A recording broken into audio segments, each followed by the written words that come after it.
It's funny how silence becomes deafening after you've spent your life chasing ghosts. I remember the day I walked out of Quantico for the last time. The air smelled like wet concrete, and everything felt heavier than it should have. Badge turned in, gun locked away, years of cases boxed up and archived. You'd think retirement would bring relief. Peace, maybe, but for me, it brought questions that hadn't stopped whispering since I first joined the Bureau. Where did they all go? I don't mean the ones we caught. I'm talking about the ones who slipped through the cracks. The fugitives who outsmarted agents, outran helicopters, disappeared into shadows like smoke. Some of them were cold-blooded. Some were desperate. A few were terrifyingly ordinary. And then there were the ones on the list. The FBI's 10 most wanted fugitives. People think that list is just a poster on a wall or a webpage updated every now and then. But for those of us who've worked these cases, it's more than that. Each name carries a trail of victims, unanswered questions, and agents who burned out chasing them.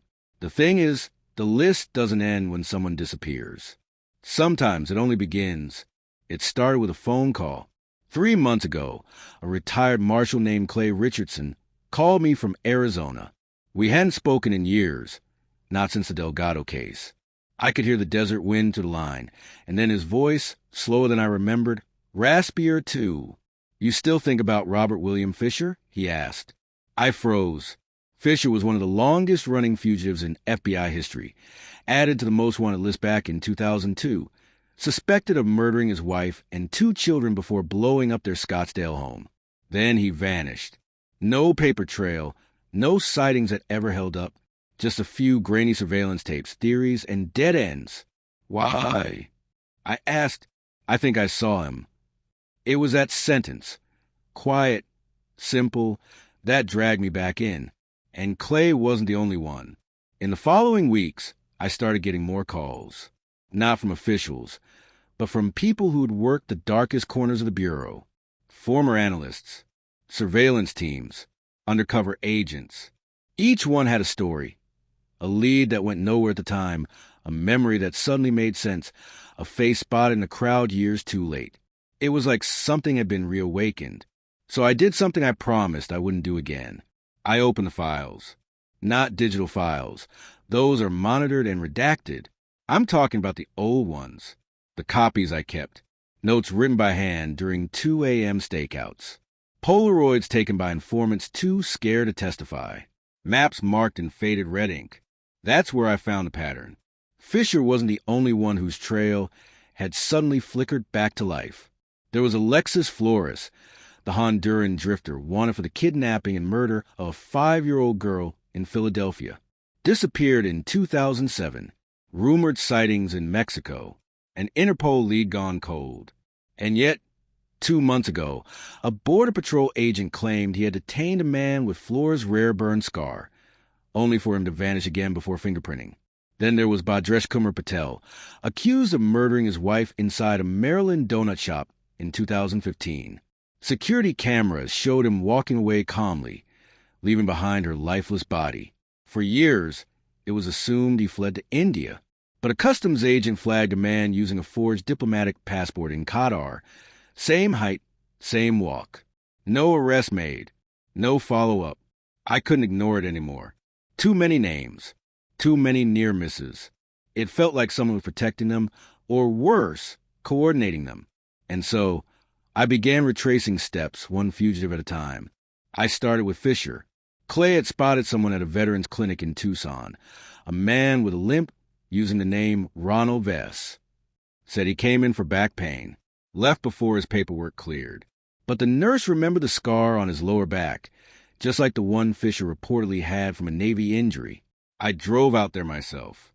The clinic staff was hesitant, but after enough prodding, one nurse let me see the visitor log. There it was, Ronald Vess. No social, no insurance number, just a signature and a fake address that led to a condemned RV lot outside Bisbee. When I got there, the place was empty, desert wind blowing sand over broken glass. But someone had been living there. Recent footprints, a still warm coffee tin, and an old dog collar with the name Blue. Fisher had owned a dog by that name. Was it him? Or was someone trying to make it seem like it was? That was the question that haunted me on the drive back. And it wasn't just Fisher. In Atlanta, an old CI confidential informant I trusted with my life told me about a woman fitting the profile of Ruth Eisman Shear, the first woman ever on the FBI's most wanted list. She was arrested in the 60s for kidnapping, served her time, and disappeared after release. Officially, her trail went cold decades ago. But my contact swore she was working as a nurse under a fake name. Same voice, same eyes, same tattoo partially removed. I asked why he never reported it.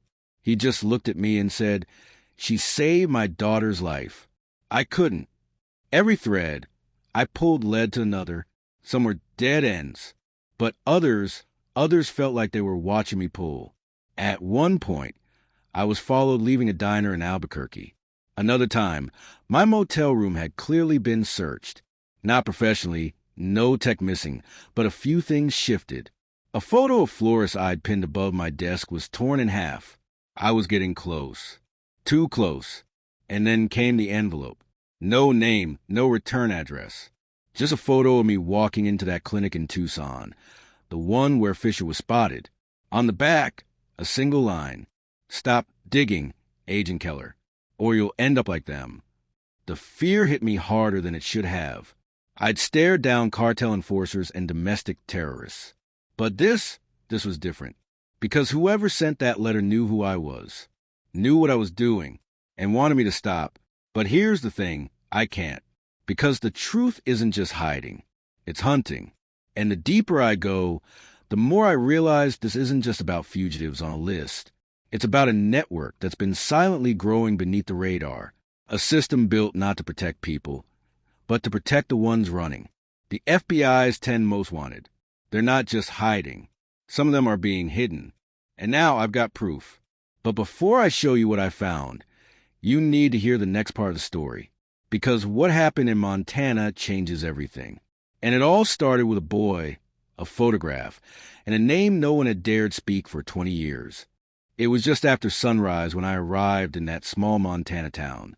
The kind of place that still had a post office made of old timber and a diner where everyone knew each other's first name. I wasn't supposed to be there. Officially, I was just a retired agent driving through, but I already knew what I was looking for. The envelope had included a second photo, folded beneath the threat. A young boy, maybe 10 or 11 years old, standing in front of a weather-beaten storefront. In his hand was an old black and white photograph. At first, I didn't recognize it, but then I turned it slightly under the light and felt my pulse skip.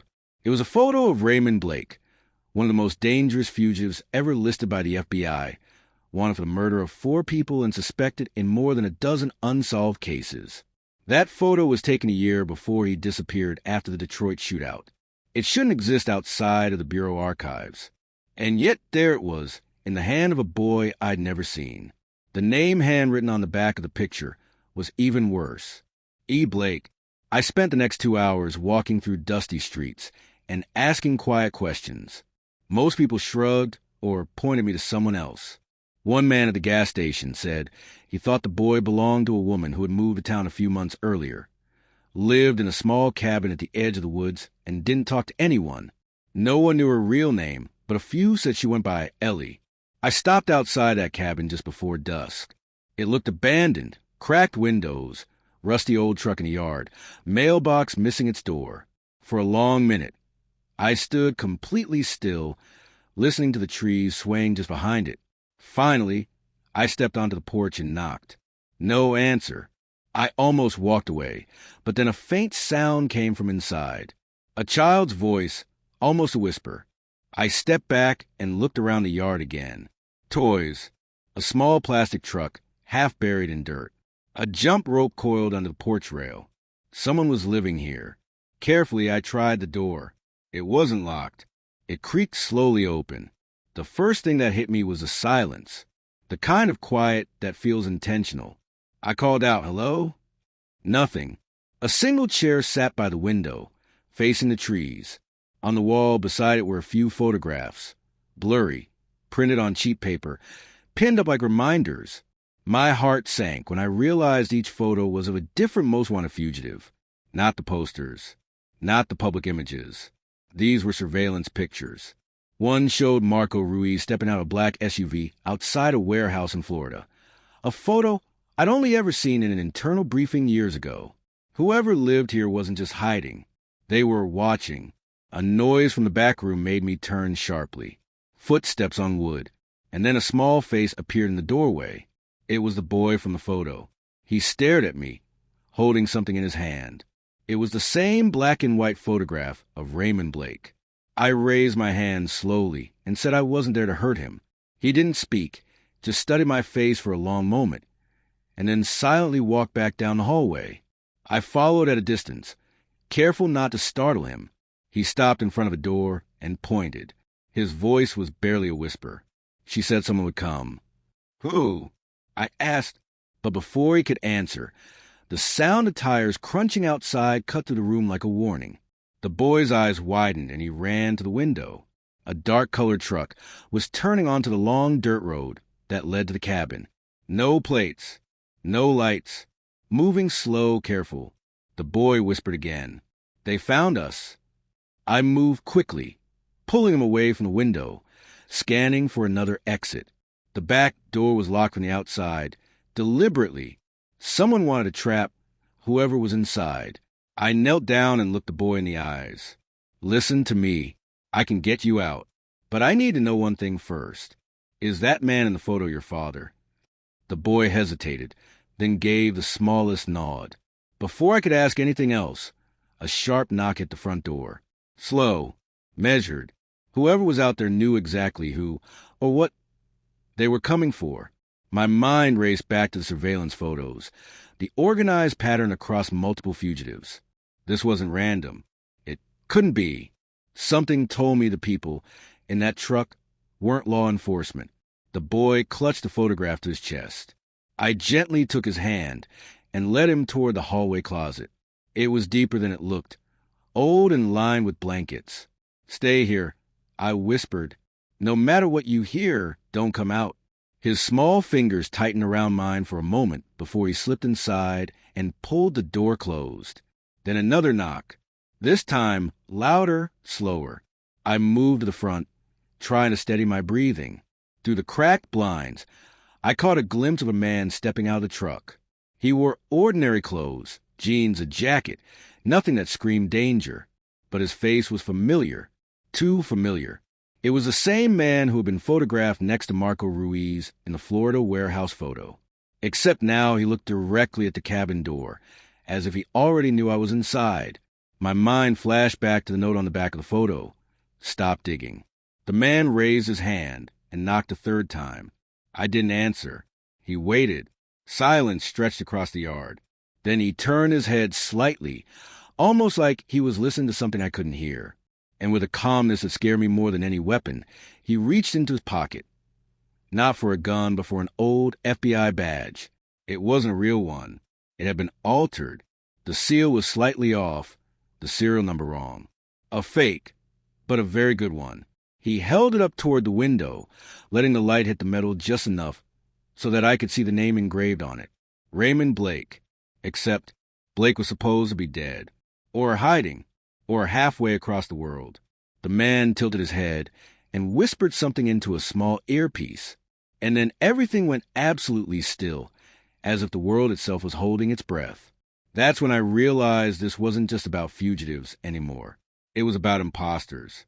And before I could react, the cabin lights flickered and the front door handle slowly began to turn. For a split second, I considered drawing the old service weapon I kept in my glove compartment, but there wasn't enough time. The metal handle continued to move, slow and deliberate, as if whoever was outside wanted me to hear every click of the mechanism. Just before the latch fully released, a sudden crash came from behind the cabin. The man outside froze. His head turned sharply toward the trees, listening. Another crash. This one louder, like someone had kicked a metal barrel in the woods. The door handle stopped turning. I took the chance to step back into the hallway, checking to be sure the boy hadn't moved. He hadn't. He stayed hidden, holding the photograph like it was the only thing keeping him grounded.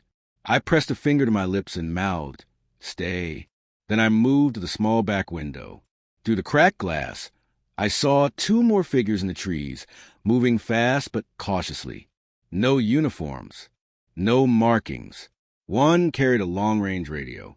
The other had what looked like a tranquilizer rifle. This wasn't law enforcement. It was organized, coordinated, a private team possibly hired. And judging from their silence, they'd done this before. That meant the woman known as Ellie wasn't just hiding. She was being hunted. And for the first time, I wondered whether Raymond Blake was actually involved or if someone was using his identity as bait. I slipped back toward the front and caught another glimpse of the man by the truck. He wasn't looking at the cabin anymore. He was looking straight into the woods, one hand raised in a silent gesture, a signal. Within seconds, the other 2 men adjusted their formation and began circling inward. They were closing the net. I knew I needed a distraction. Something, anything, to buy us a few precious seconds. I reached for the nearest thing with weight, a heavy iron lamp, and flung it out the back window. The glass shattered and the lamp crashed into the bushes, making enough noise to echo across the trees. One of the men in the woods immediately shifted direction and headed toward the sound. They took the bait, but the man at the truck didn't. He didn't flinch or turn. He simply stepped forward and reached for the door again with that same calm expression, as if he had all the time in the world. My heart pounded. I stepped back into the hallway and opened the closet just an inch. When I say run, I whispered to the boy, you run to the tree line and don't look back. Do you understand? He nodded, his eyes wide and terrified but steady. Then the front door began to open. I moved behind the hallway wall just as it creaked inward. The man stepped inside. His shoes barely made a sound on the floorboards. He didn't call out or announce himself. He simply paused in the doorway and listened, slow breaths filling the room. Then, still silent, he reached into his jacket and pulled out an old photo. I could see it from around the corner. It was Marco Ruiz again, standing beside a different figure I didn't recognize. But this time, the photo had something new on it, a handwritten number. 7. The man raised the photo to his lips, almost like a prayer, and then carefully placed it on the table. He took a step deeper into the cabin. That's when I saw something that made my skin crawl. On the inside of his wrist, hidden beneath his sleeve, was a small tattoo, not a gang symbol or military unit. It was simpler than that. It was the same symbol the FBI uses internally to mark non-compliant assets. These weren't just mercenaries. They were connected to someone inside. Someone using fugitives as assets. Before I could process that fully, another figure entered behind him. This one shorter, wearing a dark coat and carrying a thin laptop tucked under her arm. She never looked around the room. Instead, she went straight to the wall of surveillance photos and began scanning them one by one, like she knew exactly what she was looking for. She paused at the photo of Samantha Holt, the former chemist turned fugitive. Then she pulled a phone from her coat and took a quick picture of it. I felt a cold chill run down my spine. They weren't here to capture anyone. They were here to recover data. A faint noise came from the closet, a soft creak of wood shifting. The boy had moved ever so slightly. It was barely a sound, but the woman heard it. Her head tilted, and her eyes narrowed toward the hallway. I didn't think. I stepped out and said, "Looking for someone?" Both of them froze. The man's hand immediately went to the fake badge on his belt. The woman pulled the phone behind her back, as if to hide what she'd taken. For a moment, no one spoke. Then the man gave a small, almost polite smile. "Agent Keller, we've been expecting you." Hearing my name from his lips was like ice watered down my spine. "How do you know who I am?" I asked. He didn't answer. Instead, he glanced at the woman, and she started slowly moving toward the hallway. I stepped sideways to block her path. The man lifted his hand slightly, palms out, not a threat, but a tactic. "You're making this more difficult than it needs to be," he said calmly. "Our only interest is in retrieving property that doesn't belong to you." I kept my voice steady. A child isn't property. For the first time, the man's expression changed. His eyes narrowed just slightly, and he took a step forward. "That boy is a liability. You of all people should understand what happens when liabilities walk around with sensitive information. You mean the photograph? He didn't deny it, which meant that photo of Blake was more than a family keepsake. It was evidence, possibly proof of a larger operation, something connecting multiple fugitives and whoever these people were working for. I took another step back, drawing their attention away from the hallway. If I could draw them into the front room long enough, maybe the boy could slip out the back. The woman spoke for the first time. Her voice was low, almost clinical. "We don't need you. We only need the file." She tilted her head slightly, eyes narrowing. The boy has already outlived his purpose. The way she said it, cold, detached, made my stomach tighten. Before either of them could move, I slammed the hallway door shut and pulled an old wooden dresser across it. It wouldn't hold them long, but it was enough. From behind the door, I heard the boy breathing fast. "Go," I whispered. "Now." He bolted toward the back window. At the same moment, the man in the front room lunged forward. His hand caught the edge of the dresser and began to shove. The wood groaned and slid across the floor with a screech. I grabbed the boy by the hand and helped him to the broken window, lifted him down just as another figure came running from the tree line toward us. I put myself between the boy and the approaching figure. "Run," I shouted. He did. I turned just in time to see the third man lifting the tranquilizer rifle. He didn't aim at me. He aimed at the boy. I moved instinctively, slamming my shoulder into him and knocking the rifle upward just as it fired. The dart shot into the air and disappeared into the trees. The man fell backward but quickly scrambled to his feet, reaching for a second dart from his belt. I didn't wait. I drove my fist into his jaw, sending him to the ground. Then I ran, not toward the truck, but deeper into the forest, following the boy's path. Branches snapped beneath my boots. The cold air burned in my lungs. Somewhere ahead, I heard the boy breathing, trying to stay quiet. I caught up to him near a fallen log and pulled him down beside me. We stayed low, barely daring to breathe. In the distance, I could hear the others moving, not rushing but searching, methodical, coordinated, like wolves tightening their circle.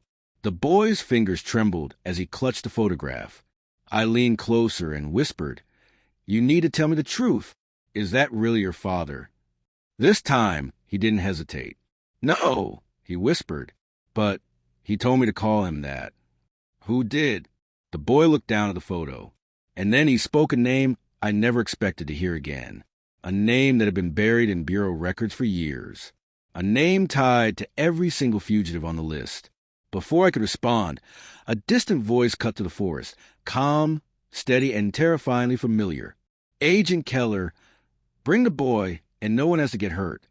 It was the same voice from the envelope, the voice of someone who shouldn't be alive. And in that moment, I realized the real enemy wasn't the fugitives on the list. It was the one who controlled them. The boy's eyes were fixed on me, waiting for a reaction, but my mind felt frozen for a moment. That name, spoken in a whisper, sent a shock through me so strong that I had to remind myself to breathe. He shouldn't have known that name. It was classified, buried, wiped from every public record. Only a handful of agents had ever seen it in the internal files. Most of them were either retired, missing, or dead. The voices were getting closer. I pressed my finger gently to the boy's lips and motioned for him to follow me. We stayed as low as we could, navigating between thick pine trees and fallen branches, moving deeper into the forest. Every few seconds, I glanced over my shoulder, expecting to see one of them emerge in the dusk with that fake badge shining in their hand. But for a while there was nothing, just the wind and the sound of our feet crunching over pine needles. We found a narrow creek and followed it upstream, hoping it would mask our trail. The boy walked quietly behind me, still gripping the photo like it was a map he couldn't afford to lose. I kept replaying his words in my head. He told me to call him that. Whoever he really was had used Blake's identity as a cover. And if he had access to the surveillance photos and aliases of other fugitives, then this wasn't just some rogue operation. It was something far bigger. A faint snap echoed from behind us, like a twig breaking under a boot. I pulled the boy to the ground, covering his head with my arm. Through the trees, I could see a flashlight beam darting back and forth like a pale finger. One of the men stepped into the creek a few yards away, scanning the banks carefully. His radio crackled with a low voice. Target heading north. Asset priority. Do not engage Keller unless necessary. The man nodded as if the voice could see him. Then he kept moving upstream. We stayed still until the light faded, and then I turned to the boy. I need you to be honest with me. Who gave you that photo, and why did he tell you to call him your father? The boy took a shaky breath. He said people were looking for him. He said if anyone ever came, I should show them the picture and give them a name. What name? The boy stared at me. The one I told you. It wasn't just a warning. It was a message. Whoever started this wanted me to hear that name. Wanted me to know who was behind it all. And that meant this whole thing wasn't an accident. It was a setup. A low rumble of thunder rolled across the sky, though there wasn't a cloud in sight. The air felt strangely heavy. We continued along the creek until the trees opened into a clearing. In the middle stood an old sawmill, abandoned, rusted, half-collapsed. The creek ran straight beneath it and disappeared into darkness. The boy tugged my sleeve. He said if something ever happened, I should hide here. How far is it? Just ahead. We moved toward the mill as quietly as we could. Inside, the air smelled like damp wood and oil. Broken machinery sat silent in the shadows. I led the boy down a set of rotted stairs to the lower level, where the creek disappeared into a narrow stone channel. The opening was barely tall enough for a child to crawl through, but it led into what looked like an underground service tunnel. He knelt beside the entrance and placed the photo carefully on the ground, as if he had done it a dozen times before. Then he pushed a loose stone on the wall. The faint click echoed in the tunnel, and a small metal box slid out from behind the bricks. Inside were several folded documents, a flash drive, and another photograph. This one wasn't a fugitive. It was me, standing outside the FBI headquarters 5 years ago. My heart pounded. The boy looked up at me and said, "He told me to give you this if anything ever happened." For a moment, I couldn't speak. I lifted the photo and turned it over. On the back, written in the same handwriting, was a single line. "You are always the only one who could finish this." A faint sound of footsteps above us made the boy jump. The floorboards creaked. Dust drifted down from the ceiling. They were inside the mill. I pulled the box into the tunnel and whispered, "Go. Crawl as far as you can. Don't stop until you see daylight." He crawled in without hesitation, clutching the box against his chest. As soon as he disappeared, I turned back toward the stairs. Another step, another creak. Then a voice echoed down, close now, controlled and calm. "Keller, we don't want the boy. We want the files. You know who we work for. Just hand them over and this ends." I didn't answer. Instead, I moved quietly behind a shattered steel beam and crouched low. I could see one of the men coming down the stairs, the fake badge still clipped to his belt, gun drawn. His eyes swept the shadows carefully, but he didn't see me. He stopped at the bottom and listened, his finger resting lightly on the trigger. "We know who gave you those files," he said quietly. "He's gone now. You're the last piece." I stayed silent, waiting. Another step, then another, and then he spoke the name again. That same name the boy had whispered. Only this time, he added something that made the hair on the back of my neck rise. He built this. Every fugitive you ever chased, every lead that vanished, he made it happen. You were his insurance policy, Keller, the one agent he could never reach. The man paused and slowly raised his weapon toward the tunnel opening. Don't make the mistake of thinking you're the hero in this. In that moment, everything clicked. The fake identities, the missing surveillance photos, the sudden reappearance of fugitives thought to be long gone. It wasn't chaos. It was a system built by someone within the Bureau, someone who had used the most wanted list as a recruitment tool. I took a slow breath and stepped out from behind the beam. The man turned just as I moved. I slammed into him hard, knocking the gun from his hand.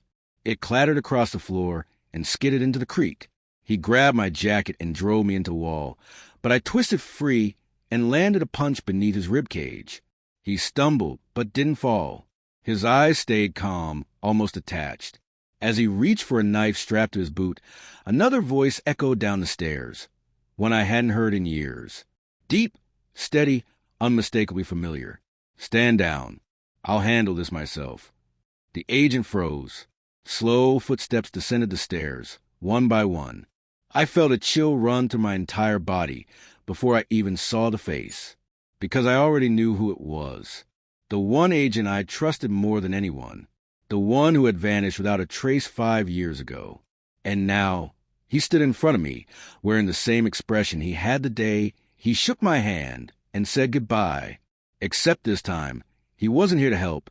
He was here to finish what he started. For a heartbeat, neither of us moved. He stood on the last step, his boots planted firmly on the dusty wood, his hands calmly resting at his sides, as if this was just another routine briefing. The dim light shifted across his face, and for a moment, it almost felt like the years hadn't passed at all. His badge was gone now, replaced by nothing but that same subtle confidence he always carried. The difference was in his eyes. Colder, sharper, like someone who had seen far more than any agent was ever supposed to. "Thought you died in Caracas," I said quietly. He didn't smile. That's what they were supposed to think. Behind him, the other agent stepped back into the shadows, never taking his eyes off me.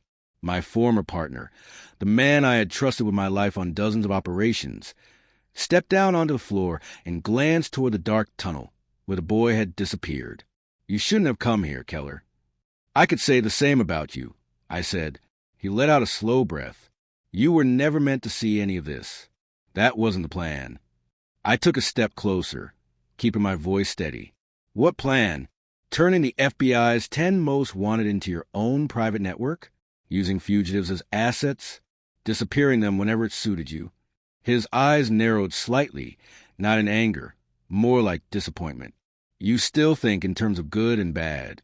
That's why you were never part of this. That's why I nearly died tracking people you helped disappear." "Not disappear," he corrected softly. "Repurpose." The word hung in the air like a slow-moving storm. He walked past the incapacitated agent, without even looking at him. These were unstable, unpredictable people. But they were also useful. People like Ruiz, Holt, Blake. They had skills we needed. Skills the Bureau could never publicly use. They wanted freedom. We gave it to them. In exchange, they did work no official unit could ever touch. So you created a shadow task force out of fugitives. His silence was answer enough. I felt a cold tightness form in my chest. "And the boy..." His expression finally shifted. Just a flicker of regret. "Collateral. We didn't expect her to take a child. That wasn't authorized." "You mean Ellie?" "She was Holt's handler. One of the best we had." He lowered his voice. "Until she broke protocol. She broke protocol because she realized what you were doing." My voice was sharper now. "You're not helping the country. You're running your own program. And when anyone questions you, they disappear too." He didn't deny it. Instead, he took another step closer and lowered his voice. "Listen to me, Keller. You still have a chance to walk away. Give me the files. Call off the search.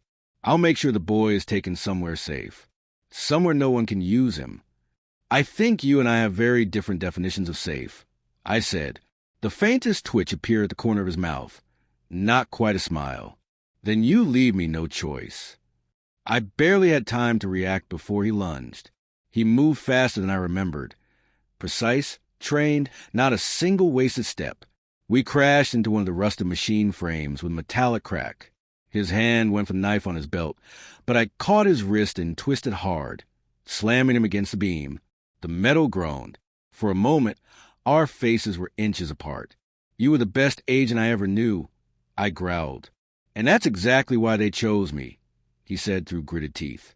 With sudden jerk, he brought his elbow up and cracked it against my jaw.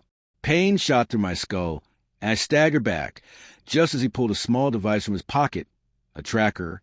He tapped it twice, and a red light blinked to life. Instantly, 3 voices crackled over the radio from somewhere above. "Target acquired." He wasn't alone anymore. More of them were already moving toward the mill. I looked toward the tunnel entrance.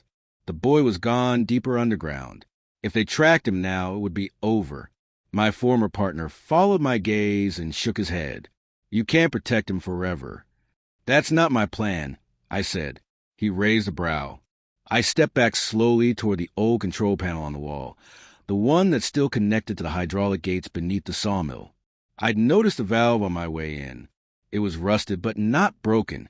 If I pulled it now, the gates would slam shut and flood the service tunnel with 2 feet of Cold Creek water. It wouldn't stop them permanently, but it would buy the boy time to reach the other side of the hill. I wrapped my fingers around the valve. What are you doing? He asked, suddenly tense. Finishing what you started. I twisted the valve with everything I had. It groaned and resisted, then finally ripped free. A deep metallic roar echoed beneath the floor as water rushed into the channel. I heard him curse and lunge toward me, but I was already moving. The water slammed against the stone walls of the tunnel with a deafening boom. Somewhere in the distance, I heard the boy scream as the current carried him forward, away from us, toward daylight. My partner grabbed me by the collar and drove me backward, slamming me against the wall so hard the air left my lungs. You always had to be the hero, he hissed. Someone has to be. I managed. His grip tightened, but before he could strike, one of the radios crackled again, this time with a frantic voice. Sir, we've lost a target in the tunnel. He's gone. Everything in his face shifted. Not anger, not frustration. Fear. For the first time, I knew he didn't have control anymore. He turned toward the stairs, shouting an order I couldn't quite hear. 2 more agents rushed down, weapons raised. I could hear thunder again, louder now, rolling over the mountains like something coming straight for us. He stopped at the bottom of the stairs and looked back at me, eyes cold, jaw clenched. This doesn't end here, Keller. Then they were gone, up the stairs and back into the woods, scattering into the darkness to try and recover what they'd just lost. I leaned against the wall, breathing hard, the sound of rushing water echoing beneath the floorboards. Somewhere out there, the boy was still running. Somewhere out there, the real truth about the FBI's most wanted, the secret intelligence program, and the man who had built it from the inside, was finally starting to crack open. But I knew this was only the beginning, because if he was willing to reveal himself, it meant he was ready to do whatever it took to keep the truth buried. And now the question wasn't whether I could stop him. It was how much time I had left before he came for me next. The forest felt different now. The air was sharper, colder, and the silence wasn't peaceful anymore. It was pointed, like something watching from behind every tree. I made my way out of the abandoned mill and followed the creek uphill, looking for any sign of the boy. The water that had flooded the tunnel was already receding, spreading into the forest floor in thin streams. I kept moving, pushing branches aside while listening for his footsteps or even his breathing. Finally, I saw him. He was sitting at the edge of a broken fence, soaked and shivering, still clutching that metal box and the photograph. When he saw me, he didn't run, just looked at me with this tired kind of hope, like he didn't know whether to trust it or not. I knelt in front of him and placed a hand on his shoulder. They're gone for now, I said quietly, but we don't have much time. He held the box out to me with both hands. I opened it and pulled out the flash drive, tucking it into my pocket. There were also 3 folded documents. I scanned the first, and everything became painfully clear. It was an internal memorandum from the Bureau, classified level 3, signed by the same name the boy had whispered. It clearly authorized the covert repurposing of high-value fugitives. Every target had been evaluated and recruited, sometimes willingly, sometimes through coercion. The second document listed operational code names. At the top of the list was Victor Alvarado. At the bottom, circled in pen, was another name, Agent Daniel Keller, pending evaluation. I stared at it, feeling a cold wave spread through my chest. They had already planned to bring me in years ago. This wasn't about stopping me. It was about finishing an old blueprint. The boy shifted closer, his voice barely a whisper. He said you were supposed to replace him. I looked at him, confused. Who? The man in the photo. He said one day you would take over everything. That's when I realized what the final photograph actually was. It wasn't a threat. It was a handoff. They hadn't just been tracking me. They'd been grooming me. A sudden crack echoed across the hillside. A gunshot. Bark exploded from a tree just inches above the boy's head. I threw myself over him and rolled us both down the small slope. A second shot rang out, kicking up dirt right where we'd been. They were back, and this time they weren't using harmless darts. I pulled the boy behind a fallen log and scanned the hilltop. Through the branches, I caught a flicker of a black coat. Then another, more than 3 now, maybe 5, moving in a tight formation. They were done playing. I reached into my pocket and pulled out the flash drive. "Listen to me," I said, keeping my voice calm even though my heart was pounding.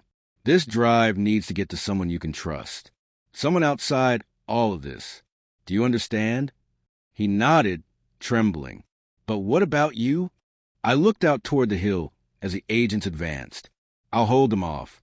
You run to the road, and keep going until you see a town.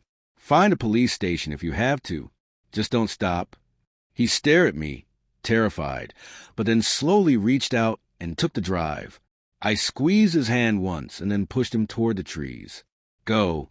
Now." He ran. The agents must have seen him, because one of them broke formation and gave chase. I stepped out from the log and fired a warning shot from the sidearm I'd taken off the agent in the mill. The bullet struck the ground near the man's feet. He stopped, turned his weapon toward me. A voice drifted down the hill. Calm, quiet, unwavering. "Don't make this harder than it needs to be, Keller." My former partner stepped out of tree line, no longer hiding. The other agents flanked him, weapons raised.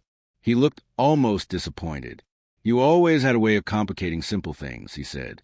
"Using fugitives as disposable assets isn't simple," I said. "It's necessary. You saw the files. You know the threats that are out there. You think the Bureau can deal with those using procedure and paperwork? We did what had to be done when no one else would." He took one more step forward and lowered his gun just a little. "Come back with me. Finish what we started. You can protect that kid, Keller, but not like this. From the inside." I stared at him for a long moment. Part of me wanted to believe it, that I could walk away from all of this and keep the boys safe by joining them. But then I remembered the look in Ellie's eyes when she tried to run, the quiet terror in the boy's voice when he said he told me to call him Dad. I raised the gun. "I'll never be part of this." His face hardened. The agents raised their weapons in unison. "Then you're in the way." The first shot cracked across the forest, missing my shoulder by inches. I fired back and dug behind the log again. Splinters exploded all around me. The world narrowed to gunfire and the pounding of my heartbeat. But between the shots, I could still hear the boys' footsteps fading deeper into the forest. They were chasing me now, not him. Suddenly, everything went silent. No footsteps, no voices, no breathing. I lifted my head slightly over the log and saw all 5 agents frozen in place, heads turned toward the distant trees. A police siren wailed in the distance, echoing across the valley. Flashing red and blue lights appeared far up the road. Someone had seen the boy. Someone had called for help. My former partner turned back toward me, anger flashing in his eyes. But the moment had already slipped away. They couldn't risk exposure now, not with locals flooding the area. He gave me one last look, something between rage and regret, then motioned sharply to the others. In seconds, they vanished into the trees like they'd never been there at all. I didn't move until I was sure they were gone. Only then did I drop the empty gun and breathe. At the edge of the forest, I saw 2 deputies walking toward the creek with the boy between them. He turned back when he saw me, holding up the flash drive, still clenched tightly in his hand. I nodded once. He nodded back. And for the first time since this began, I felt like we might actually have a chance. But as I turned to make my way out of the woods, something caught my eye, lying half buried in the dirt where my partner had been standing. A single photograph. I picked it up and flipped it toward the fading light. It was a picture of me and the boy together at the sawmill. A photo that had never been taken. On the back was a fresh line of handwriting. This isn't over. You still belong on the list. It took 3 hours to reach the county station. By the time I walked through the glass doors, the boy was sitting in a small interview room with a blanket around his shoulders and a cup of hot cocoa in his hands.